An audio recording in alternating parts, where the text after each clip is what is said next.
Smile foundation खुंडिया ने भटवाल गांव के कुलदीप को 25,000 की आर्थिक मदद पहुंचाई है। कुलदीप 3 महीने पहले उदयपुर में एक दुर्घटना का शिकार हुए थे और कई दिन कोमा में रहे। इस दौरान इस गरीब परिवार का इलाज में लाखों रुपए खर्च हुए। स्माइल फाउंडेशन खुंडिया के सदस्य ने उनके घर जाकर उन्हें 25,000 रुपए का चेक भेंट किया और आगे भी उनके इलाज में सहयोग करने का आश्वासन दिया है। स्माइल फाउंडेशन सदस्य विक्रम ठाकुर ने प्रदेश के मुख्यमंत्री से भी इस जरूरतमंद परिवार की सहायता की अपील की है। जो कि हमारे छोटे भाई कुलदीप भटवाल से, जिनका कुछ दिन पहले उदयपुर में जो ट्रक एक्सीडेंट में उनकी जो एक टांग कट गई थी, आज स्माइल फाउंडेशन ने अपने कार्य के अनुरूप उनको आज 25,000 रुपये की जो आर्थिक सहायता उनके घर जाकर दी है। मैं सरकार और प्रशासन से भी अनुरोध करूंगा कि इस गरीब परिवार की जो कि हर संभव सहायता की जाए। मंडी जिला विधिक सेवा प्राधिकरण के द्वारा स्वास्थ्य विभाग के सहयोग से मंडी शहर के सेरी मंच पर रक्तदान शिविर का आयोजन किया गया। रक्तदान शिविर में भारी संख्या में रक्तदाताओं ने रक्तदान कर मानवता का संदेश दिया। रक्तदान महादान है और रक्तदान से किसी इंसान की अनमोल जिंदगी को बचाया जा सकता है। लोगों को स्वैच्छिक रक्तदान के प्रति जागरूक के उद्देश्य से आजादी का अमृत महोत्सव के अंतर्गत मंडी जिला विधिक सेवा प्राधिकरण के द्वारा स्वास्थ्य विभाग के सहयोग से मंडी के सेरी मंच पर रक्तदान शिविर का आयोजन किया गया। शिविर में लोगों ने बढ़ चढ़ कर भाग लिया। मंडी जिला विधिक सेवा प्राधिकरण के सचिव सूर्य प्रकाश ने बताया कि लोगों को स्वैच्छिक रक्तदान के प्रति जागरूक करने के उद्देश्य से रक्तदान शिविर का आयोजन किया गया है। उन्होंने कहा कि रक्तदान के माध्यम से न केवल किसी की जिंदगी को बचाया जा सकता है, बल्कि रक्तदाता के लिए भी स्वास्थ्य की दृष्टि से यह लाभदायक होता है। देखो, जो रक्तदान जो है, इसका जो आध्यात्मिक अगर स्वरूप देखें हम तो इससे एक हम उसको पुण्य मानते हैं। इससे जो ना केवल जो हम किसी आदमी की जान बचा सकते हैं रक्तदान करने से, परंतु हम जो है इससे जो रक्त जो दान कर रहा है उसको भी फायदा होता है। जैसे अगर किसी को दिल की बीमारी है तो उससे जो है हार्ट अटैक होने का जो है खतरा कम हो जाता है। शरीर में अगर आयरन की मात्रा ज़्यादा होती है तो उससे भी जो है हानि जो है हमारे शरीर को हो सकती है।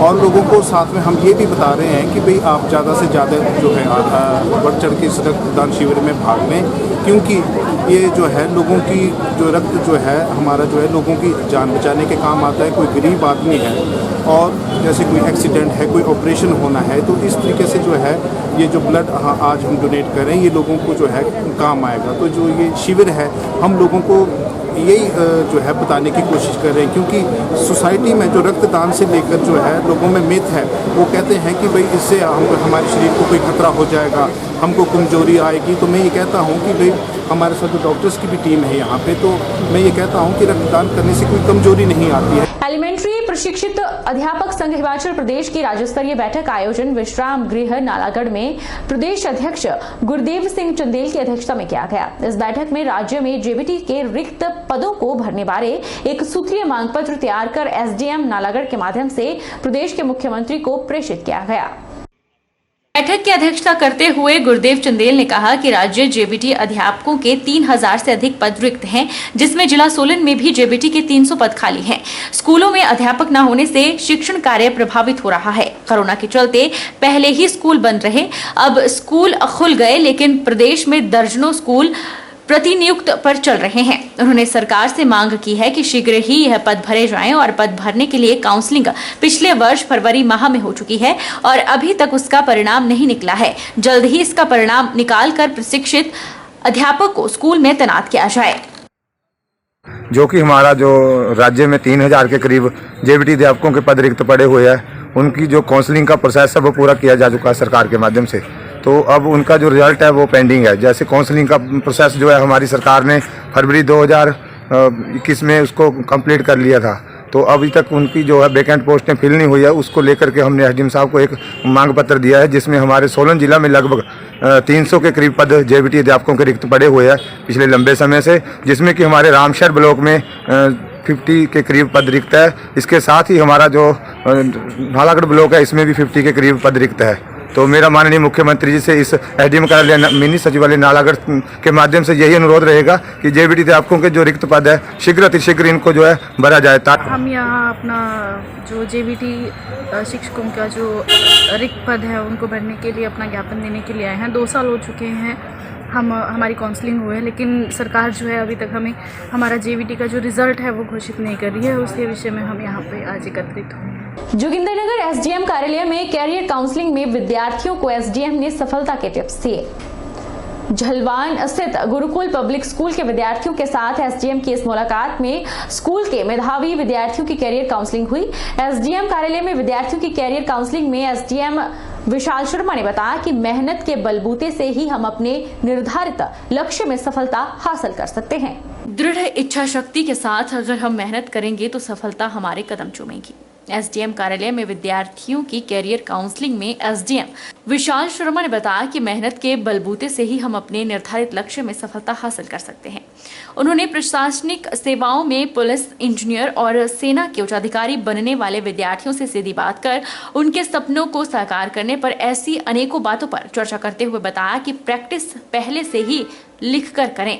वार्षिक परीक्षाओं में अध्ययन के साथ अपने मानसिक तनाव को दूर करने के लिए योग को भी जीवन का हिस्सा बनाएं।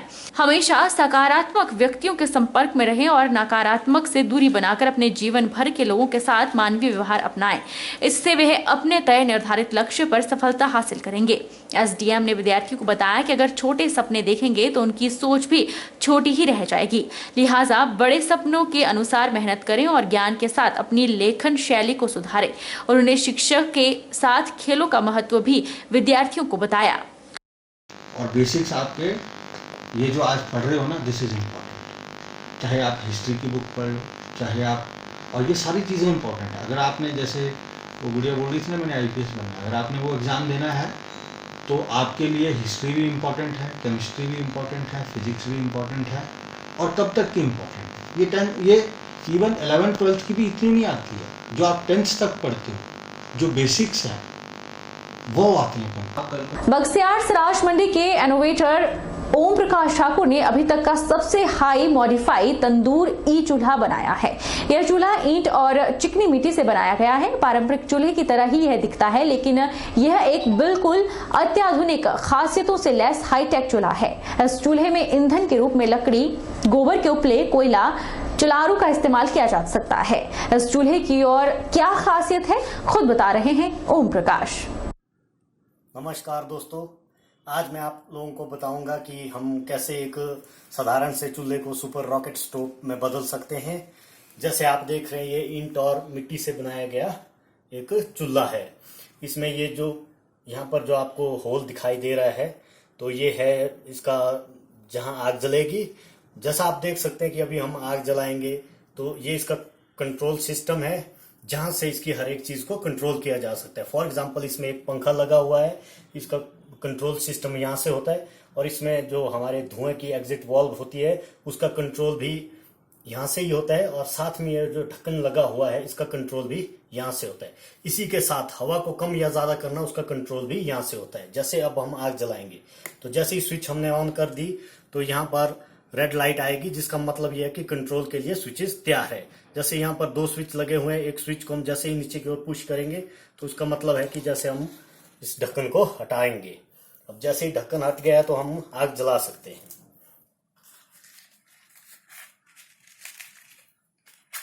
जैसे हम नॉर्मली आग जलाते हैं उसी तरह से आग जलाएंगे इसमें।